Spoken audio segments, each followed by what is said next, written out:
Diyarbakır güzel bağlar, hanımı lurke, suları buz gibi çanlar, ben Ali lurke.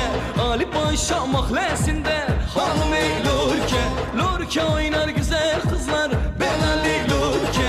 Lurke lurke lurke lurke, hanımı lurke, lurke lurke lurke lurke, ben Ali lurke. Lurke lurke lurke lurke,